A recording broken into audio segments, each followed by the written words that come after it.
Shabbat Shalom. So the Gemara and Shulchan Aruch talk about the concept of Ashma'at Kol. On Shabbat, one is not allowed to make any musical sound out of concern that he will fix the instruments and he will make music out of it.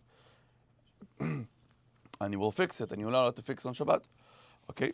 So, but there's many exceptions, and one of them is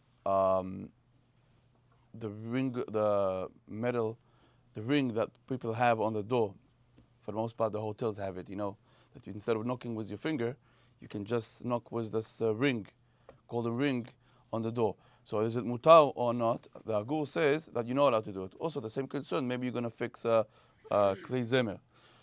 But the Rav argues, by the way, Mishnah Berurah also follows this Agur and says you're not allowed to use it based on what the Rama says. But Rav says that since the Shulchan Aruch didn't mention this halacha, he only mentioned it in the Bet Yosef, and he brings in the Bet Yosef that many argue with this opinion of the Agur.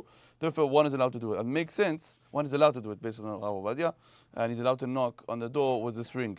And the reason for that is because it's a gzera legzera. What is the concern? The concern is he's knocking the door, and maybe nobody really wants to make a tune out of it. He just wants him to open the door, right? But Agur says maybe he will do it like, he will create a song out of it. I guess this person will not open the door. A minute or two, he'll start, singing a song, boom, boom, boom, and so he'll create a song out of it. And that's the Agur's concern. And Rabbi says it's gzera legzera. It's a fence, another fence, and maybe it will go, you know what?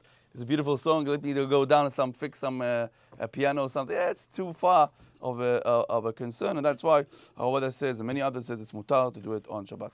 There's another idea of children when you want to give them games to play, and there's many dolls, and they make different sounds, right?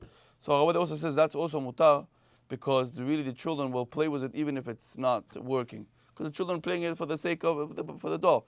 It's better if it makes sounds because they wanna, they like it, but it's still a game for the children, and therefore they're allowed. You allowed to give them this game, even if it makes sounds and shmat kol. Still, since it's not something that people really have this attention of making a sound on Shabbat, and the concern is very, very far.